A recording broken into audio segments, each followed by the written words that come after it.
Hello, Jordan here from Artisan Electrics. Welcome back to the channel.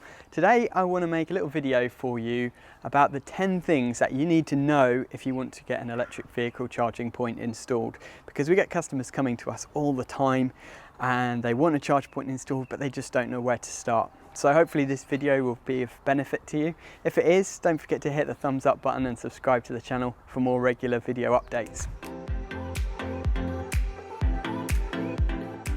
So we're here today, we've been fitting this MyEnergy Zappi charge point for one of our customers. We've just finished.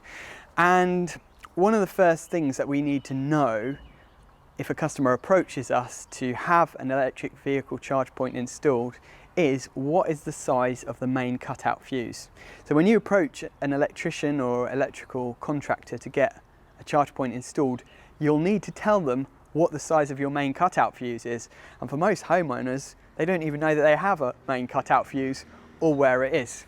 So I'm going to show you where the main cutout fuse is and how to identify what size it is so that you can pass that information on to your electrician, and potentially you can then send them the photo of what they need to know.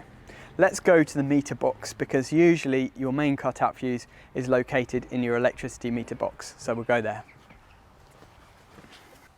So this is the electricity meter box, usually located on the outside of a house, but sometimes it's inside under the stairs or something like that. But generally, where your meter is where your main cutout fuse will be. So this grey box here is called your service head, this whole thing. This is the incoming supply cable from the electricity supplier. It goes into this service head and it goes through this thing, which is called the main cutout fuse, and it's usually got a couple of tags to hold it in place so that nobody can pull it out, because if somebody pulled it out they would cut off all your electricity. But it has a rating, and that rating is in amps, and in this case we can see it says 100A fuse fitted. That means 100 amp fuse fitted. So usually these will be labelled, especially if they're new, and there is actually a label on the side as well. I don't know if you can get in there and see that, but just in the side there's this blue label which identifies the fuse that is held within the carrier. Now you might wonder, why do we need to know what the size of the main cutout fuse is? Well, it's all about the load that the electric vehicle charger will put onto your system, because an electric vehicle charging point, 7 kilowatts, puts a 32 amp load onto your electrical system constantly while the vehicle's charging. And that's a lot of power when maybe your house would only have a 60 amp main cutout fuse. That electric vehicle charging point is going to use half of all your electricity capacity straight away. And there's a risk that if you had lots of other things going on in the house, you could end up blowing the main cutout fuse and losing power to your whole house and having to have the distribution network operator come out and fit a new main fuse for you. So as a qualified electrician and installer of EV charge points, we need to check what size your main fuse is, and generally what we'll do if it's not 100 amp is we'll recommend that you contact your DNO or distribution network operator and get them to upgrade it to 100 amps. That's something that they usually do free of charge. It's quite an easy job for them.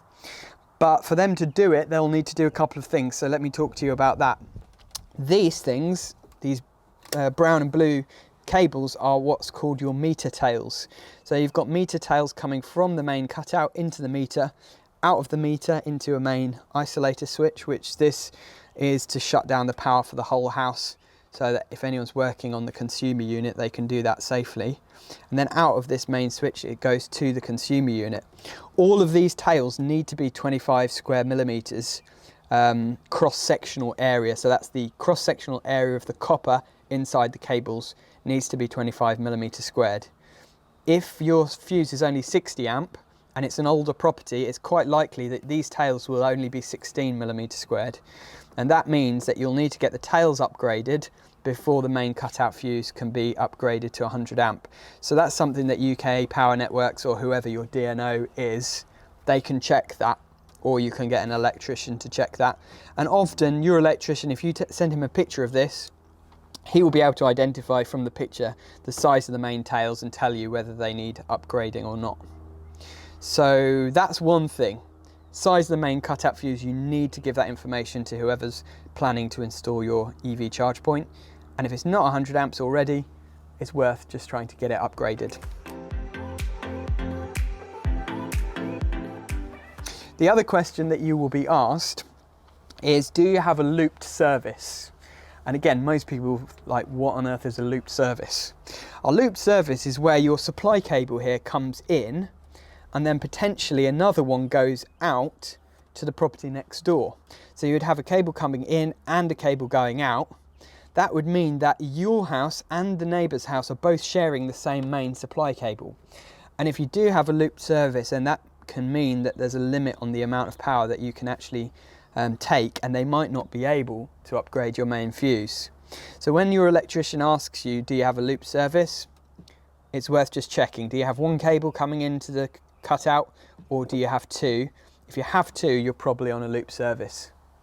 But you could be on the end of the line, so you could have one cable coming in, but your house next door could have two, because you might be on the end of line. So you won't necessarily know for sure whether you have a loop service or not just by the number of cables, but it gives a good indication.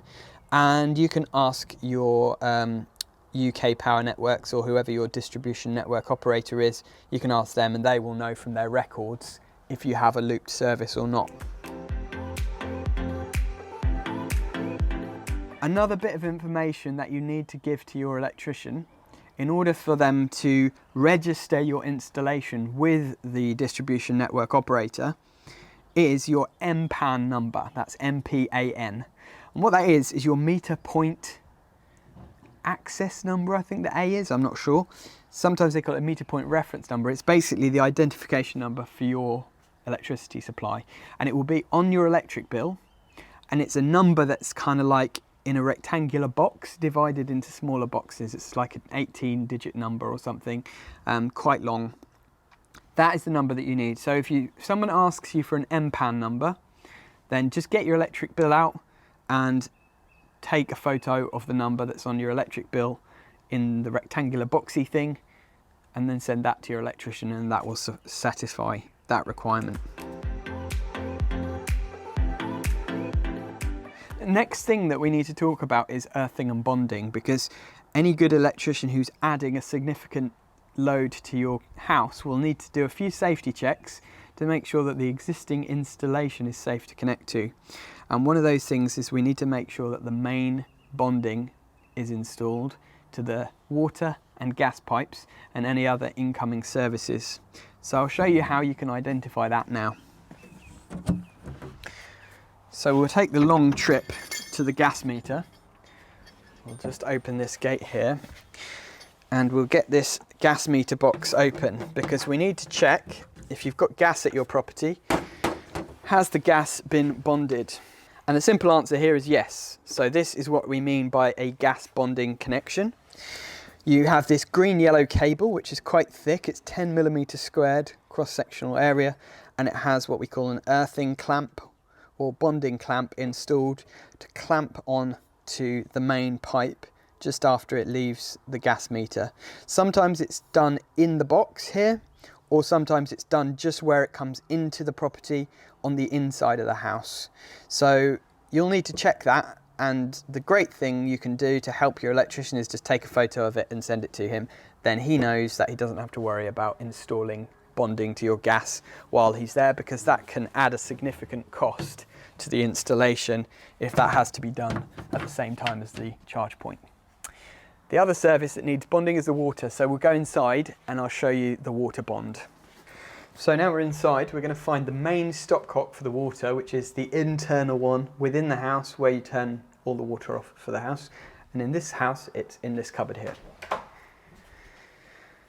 So you can see down here, this is the main stopcock. It's even nicely labelled in this new build property, which is quite rare. Look, mains water stopcock on off. So you know if you turn that off, it's going to turn the water off in the whole property. Now in this case it comes in a blue alkathene plastic pipe, comes to here and then it goes to copper, and we can see here there is a main bonding connection for the water, which is exactly what we would expect to see, and it's nice and tight and done properly, so that's really good. So that is another box ticked that everything is safe here for us to add a new circuit for an electric vehicle charge point. Now your main stopcock for your water is usually under the sink. In most houses it's under the sink, so you probably have to clear all the stuff out and have a little look, but somewhere within about a metre of that pipe there should be a connection like this, and you just need to check that and send a picture of it to your electrician. So the next thing that we need to check is your consumer unit, which people might know as a fuse box. And it's basically where all the electrical circuits are going out from in your property. So in this case we have the consumer unit here in the same cupboard as where the where the water stopcock was. And we can lift the flap and just take a look. Now what your electrician will want to know is, do you have a spare way in your consumer unit? So as you look here, this is the main switch. Then you've got various circuits here, and at the end here we have one which says spare, and it's just got a little blanking piece in it. So that means that in this case there is a spare way in the consumer unit. Sometimes they're completely full, they're all labelled up with various things and there's no extra space, and that will make it a little bit more challenging to install a charge point. Now in this case we've already done the installation. We've been able to shuffle things around in here a little bit to create a non-RCD way for the electric vehicle charger, which is what we needed. We've shifted everything across and we've labelled it all up again neatly, but there is still a spare way for future capacity. For example, if the customer wants to install solar in the future, he's got a spare way to be able to do that. So that's important to know. Is there a spare way in your consumer unit? And your electrician will want to know, what type of consumer unit do you have? Is it a modern one or is it an old-fashioned one? Because if it's quite old, if it's plastic maybe, if it's got the old fuses that push in, then you'll probably either need to get the consumer unit upgraded or you'll need a new consumer unit installing for the charge point only. Now this house is a brand new build, so it's a perfect example of what we would like to see, which is that you've got a surge protection device here in the consumer unit. That will absorb any surges from the main supply and send them down to earth, which will stop items of electronic equipment being blown up in the event of a surge. And when you've got an expensive vehicle plugged in with an expensive EV charge point, you don't want that to get blown up. So having a surge protection device is good, and we usually recommend installing one when you have an electric vehicle charging point installed, if you don't have one already.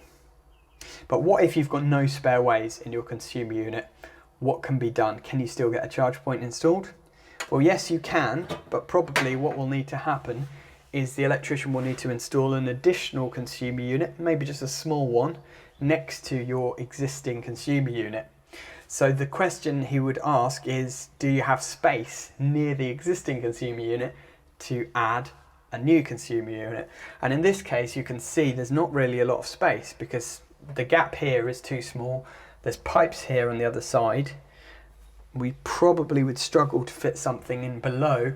We might be able to fit something above, but what your electrician will want to see probably is a nice wide angle view of this whole area where the consumer unit is, so he can see if there's enough space to add an additional consumer unit there.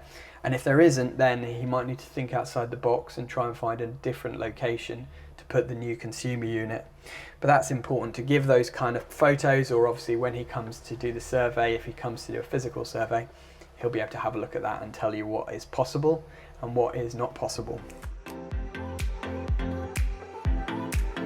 So once we've figured out all the electrical side of things, another important thing that you need to know is, where do you want the charge point to be located? So we'll go back outside and we'll talk about that now. So we're back here outside, and the question is, where do you want your charge point to be located?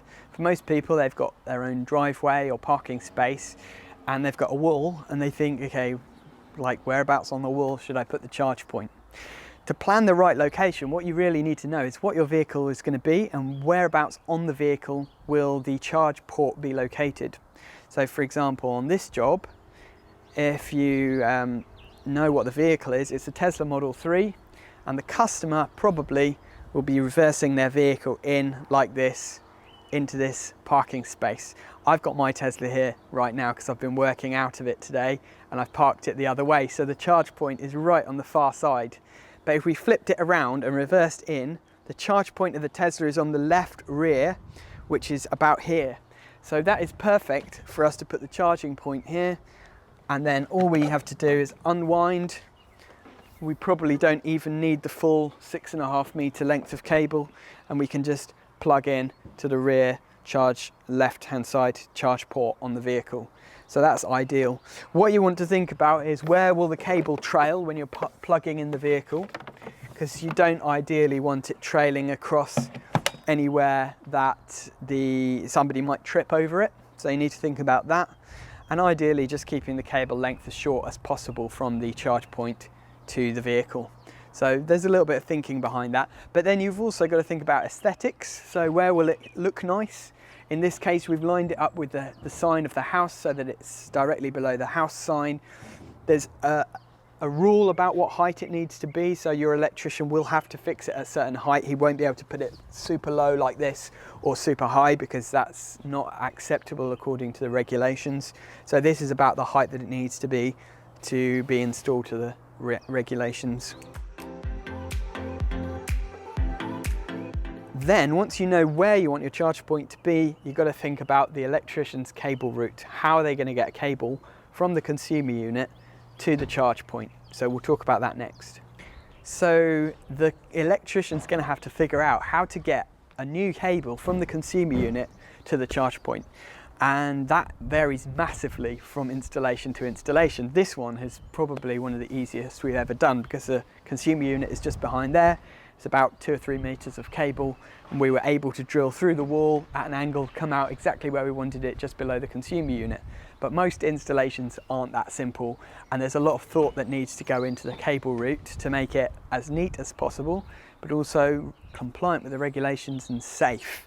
So often what is needed is for the cable to be clipped direct to the surface. So we would probably clip it down here and then along the outside of the house to where the consumer unit is, and then we would drill in and come into the back of the consumer unit or the room where the consumer unit is. And your electrician, ideally, if you want to make his life easier and make him love you to bits, what you need is to do a little drawing of where you think the cable route should go, and take some photos of the outside of the house where the route would run, or inside of the house if it has to run internally, and that'll give him a really good idea of how much cable is needed, what the route's like, if he needs any additional conduit or trunking to hide the cables, what type of cable he needs, what size of cable he needs. All these things have to be factored in, and that will affect the price of your installation. So it's really good if you can provide as much information and as many photos as possible. That will really make your electrician's life easier.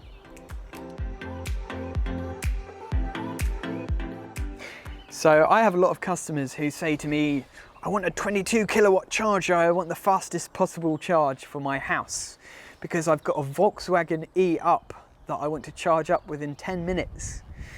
And realistically, most people don't need a super fast charge. This is a 7 kilowatt charger, so it will charge my Tesla Model 3 Performance up overnight from 0 to full 300 miles of range. It'll charge that in about 10 hours. So 30 miles per hour is roughly what you get, about 28 to 30 miles per hour of charge with a 7 kilowatt charger. Now, unless you are doing hundreds of miles a day and coming back and having to charge up really quickly and then go again, you won't need a 22 kilowatt charger or even an 11 kilowatt charger, because most people are only doing 30-40 miles, say, and then they're coming back and they're charging up overnight. So you'll actually be topping up for an hour or two overnight with a 7 kilowatt charger, and you'll be absolutely fine. You need to know about your vehicle though. What capacity does the onboard charger have? Because the actual vehicle can only receive a certain rate of charge. No matter how fast your wall charger is, the vehicle is limited. So for my Tesla Model 3, it's limited to 11 kilowatts. So even if I had a 3-phase charger here, 22 kilowatt, the vehicle would only charge at 11 kilowatts, and most vehicles can only charge at a maximum of 11 kilowatts. For smaller vehicles like the VW E-Up, for example, and quite a few other vehicles, they're limited to 3.5 kilowatts. So even with a 7 kilowatt charger, you're only going to get a 3.5 kilowatt charge anyway, because they've got a small battery and they don't need to charge up very quickly. I recommend for most people that you go for a 7 kilowatt home charger. That way you future-proof yourself, even if you do have a vehicle that can only charge at 3.5 kilowatts. If you ever change that up, then you've got your 7 kilowatts of capacity, but you generally don't need any more than that unless you're doing loads of miles. So it's good to just work out your daily mileage and work out how long it will take to charge. If you're charging overnight, 7 kilowatts is good for most people. So another question that a lot of people want to know, and is important to know before you get your install done, is what functions do you need with your electric vehicle charger? Because there are so many different charge points out there and they have different functionality. There are what we call dumb chargers and there are what we call smart chargers. A dumb charger is basically just like a socket that will provide power but has no internet connection, no smart capabilities whatsoever, no app, nothing like that. You just plug your vehicle in and you go. Those chargers are not available under the grant scheme now because smart charging is required by the grant. But for some people it's a cheap way of doing it and they don't want to claim the grant. However, having a smart charger like a Zappi, for example, gives you extra functionality that might be useful. For example, this has solar integration. So if you have solar panels, you can set this up to charge purely on green electricity that is excess to your house capacity. And rather than selling it out to the grid, you can use it to charge your vehicle for free, which is a really nice function. You don't have to have solar to have a Zappi because it's got loads of other amazing features. So we fit this as standard for most of our customers. But it's good to know what the functions are. For example, do you need timed charging? If your vehicle doesn't have a timer system set up on it, then you might want to have a charge point that can do timed charging so that you can set it up to charge at certain times of day. Some of our customers are on the Octopus Agile tariff and they want to be able to set the charge point up to synchronize with the cheap electricity that Octopus Agile provides and to be able to charge at those really cheap rates. So there are various charge points that enable you to do that, including the MyEnergy Zappi that has recently got on board with that as well. So that's another thing that you might want to think about. What functionality do you need? Do you want an app to be able to monitor how much electricity you've been using to charge your vehicle? The MyEnergy Zappi does that as well. In fact, it kind of acts as a smart monitor for your whole house. So you can see how much electricity your whole house is using and how much of that is being directed into your vehicle. So smart functionality, what functions do you want? Those are the kind of things that you need to decide before you go ahead and book an installation. So what fit and finish do you want? Let's have a look. So this is the MyEnergy Zappi charger. It looks pretty smart, as you can tell. It is not the most beautiful charger on the market. There are more beautiful ones, but it's pretty smart, pretty neat. And it comes in white or black, tethered or untethered. So 4 options basically for a 7 kilowatt charger. The black option has a black cover here and a black plug. So you might want to choose a black one if you've got lots of black accessories around your house, or a white one if you've got lots of white accessories. Your preference, and it doesn't really make much difference to the price of the installation. The other options are tethered and untethered. Now tethered means this basically, it's got a cable attached to it so that all you need to do is unwind and plug in and you're good to go. Untethered is where you've got a socket in the front, no cable, so you need to buy or use your separate electric vehicle charging cable and plug it in. The disadvantage of that is that every time you pull up, you've got to get the cable out of the boot, plug it in both ends, and then you can charge, unless you leave it just trailing on the ground or you hang it up around or something. But often the color of the cable doesn't match the charge point, and so it's a little bit tricky to do it. It just makes life a bit more difficult. So what I recommend as standard is just go for a tethered charger. Then you just rock up in the vehicle, you unwind, you plug in, and you're good to go. And if it's raining or something like that, you don't have to try and get a cable out of the boot and faff around with that. Now there are lots of other options when it comes to fit and finish. For example, if you want a really beautiful charge point that matches the colours of your house, there's the Anderson A2, which is kind of like a rectangular box the cable's hidden inside, and the front and side panels are customizable, so you can choose different colors. There are about 10 different colors and 4 different wood finishes, and you can mix and match so that you can get something that matches the front of your house. It's a little bit more expensive, but it's nice for maybe listed buildings or houses where the aesthetics are really important. Then if you really don't care about what it looks like, you can go for a lot cheaper charger that looks pretty hideous if you want to. But usually we recommend that either the Zappi or Andersons are the best options out there at the moment.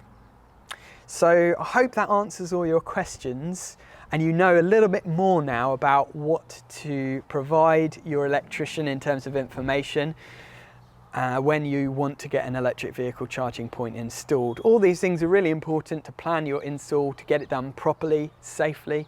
So if this video has been of benefit to you, share it out to somebody else who might enjoy it too.